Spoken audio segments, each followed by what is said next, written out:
Hello guys, so today let us read about loaded spring or simply the spring mass system. Suppose we have this spring over here and a mass m connected with it. This is the surface, simply a frictionless or a smooth surface.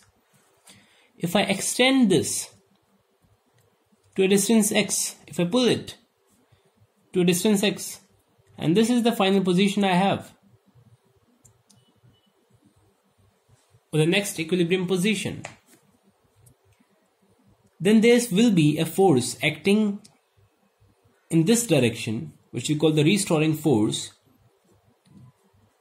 that is equal to minus kx. F is equal to minus kx. Why this minus is there? I have told you earlier also in my previous videos that F and x, they both are opposite to each other, and this is why we used minus over here. Right, so this is the force in this direction, which you call the restoring force. In this case, the factor due to this spring, the elasticity of this spring, followed by the Hooke's law. Now what we have is F is equal to minus kx. This is the force. F is ma, which is m times d square x by dt square, is equal to minus kx. Now what we have is, take it this side, d square x by dt square plus kx is equal to 0, or it can be written as d square x by dt square plus k by m times x equal to 0. Remember, this is the differential equation of simple harmonic motion, and the solution of this equation is x is equal to a cos omega t plus phi, or a sin omega t plus phi, right? So this is the solution of the equation, or the equation of motion of this particular simple harmonic motion. Now what we are interested in is to find the time period of this system, and the time period is nothing but 2 pi by omega. From where we can get the omega?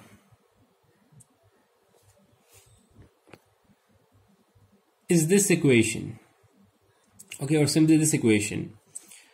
We have d square x by dt square is equal to minus k by m times x.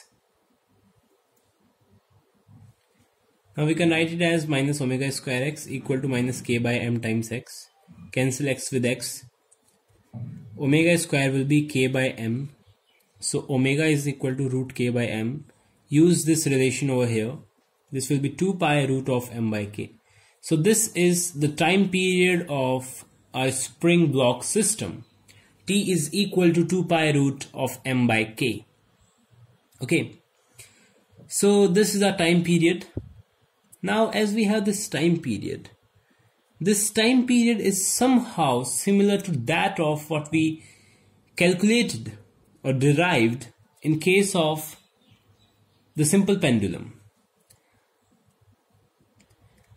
The time period of simple pendulum was t is equal to 2 pi root of L over G, and this is 2 pi root of m by k. So this is somehow, similar to that of simple pendulum. So what is the difference between both of them? What is the physical significance of both of them? Now we'll be understanding it. Let us take both of them.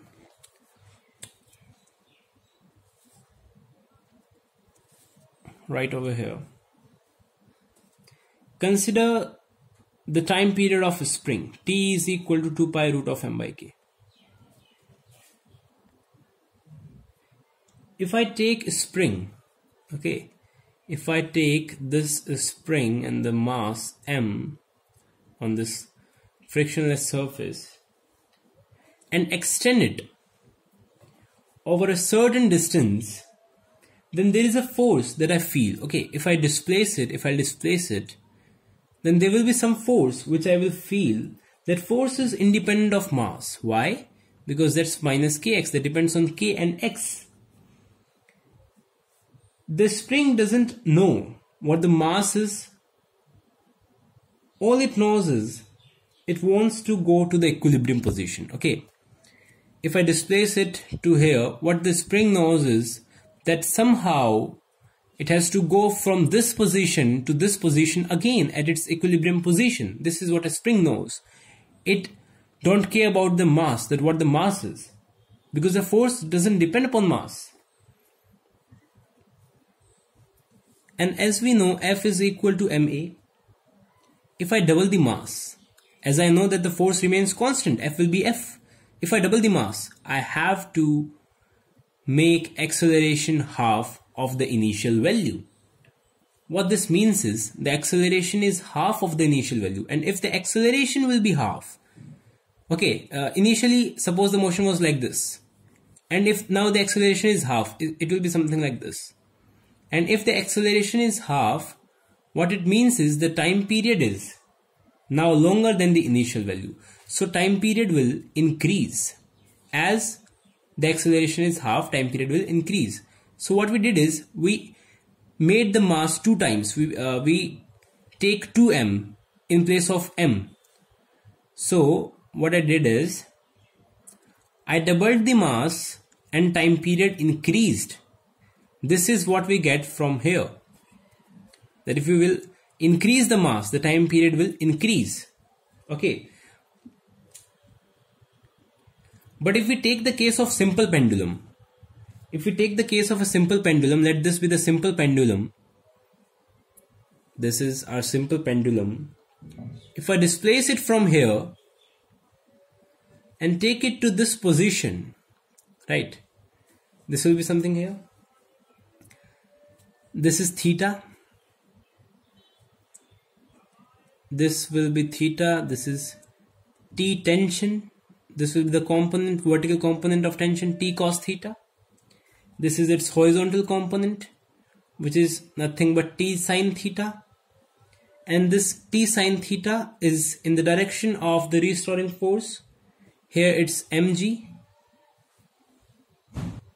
So I can say that this mg, in equilibrium position, this mg is equal to T cos theta. So if I double the mass, of the bob, of the pendulum, then the vertical component T cos theta will also be doubled. That is, the restoring force, which is proportional to T sin theta, will also be doubled. So as the force doubles, as we double the mass, the force doubles and acceleration remains the same. Hence the time period also remains the same. What I am doing is, we have F is equal to ma.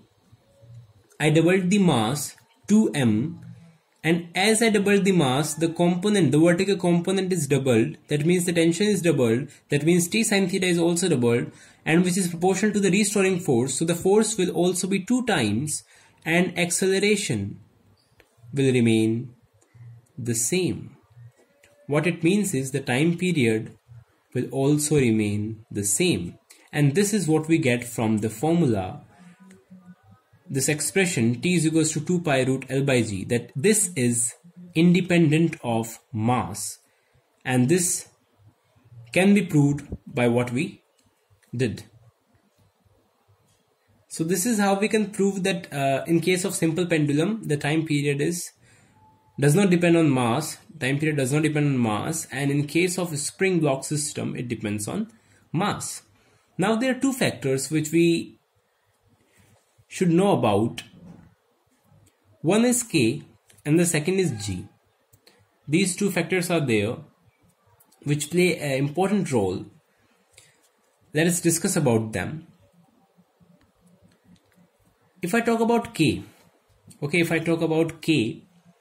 then as I will increase K, what happens is the stiffness of a spring increases. What the stiffness of a spring means is, if I displace this spring, this block, if I pull it, what happens is, if K is large and the stiffness of a spring is more, what happens is, it will come back to its equilibrium position with a greater or large acceleration. That is, if you increase k, the acceleration will increase and time period will decrease. And this is what we can see from here. If you will increase k, the acceleration will increase and time period will automatically decrease. Now let us talk about g. In case of the simple pendulum, in outer space, the pendulum will not swing. The time period will be infinitely large. Okay, if the value of g is 0 in outer space, what we can say is the time period will be infinitely large. If you will take a simple pendulum in outer space, what will happen is it will not swing. It will remain in the same position as it is. In this position only, it will not swing.